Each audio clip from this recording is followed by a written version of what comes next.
everyone. Today we're with Andrew from the startup Grata. Hello, Andrew. Can you explain a bit to everyone what is Grata all about?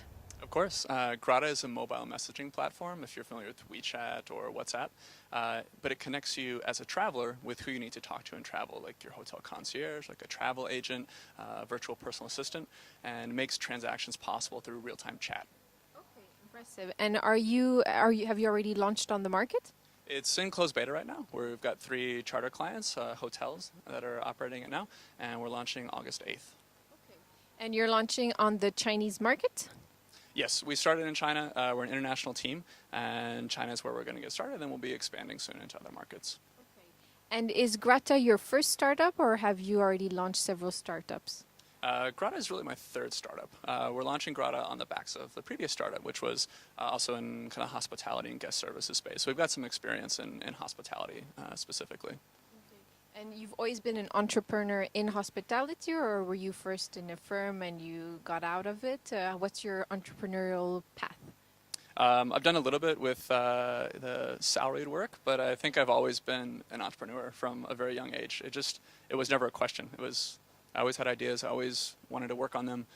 I never wanted to really work for a company. I never really thought about working for a company like that. Yeah.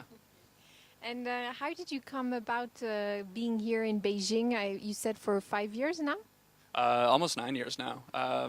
China was also not really a question. It was something that I realized early on was going to be important in our lifetimes, and I wanted to figure out what was going on here. So I moved here without any plans and just started thinking about problems to solve and kind of got into hospitality by way of chance. And yeah, it's a good quality of life here.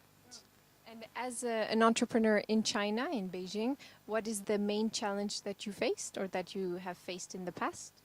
I think a lot of people assume that it's really difficult to start a company and operate a company in China. I think those assumptions are wrong. It's really easy to start a company. It's really hard to be successful, just like it is anywhere.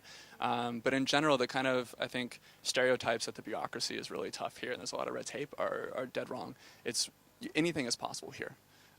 Being successful is going to be hard anywhere, and then you start to come into more problems. But as far as getting a company off the ground and getting started, it's not that hard. Yeah. And last, we are a Swiss company. So what does Switzerland mean to you in 1 or 2 words? What would you have at the top of your mind? Oh, gross stereotypes about chocolate and neutrality. Um, I've never been to Switzerland. I have a lot of nice Swiss friends, though, and they're lovely people, and it's somewhere I'd love to get to soon. Okay, well, thank you very much for your time. This was Seed Stars TV in Beijing.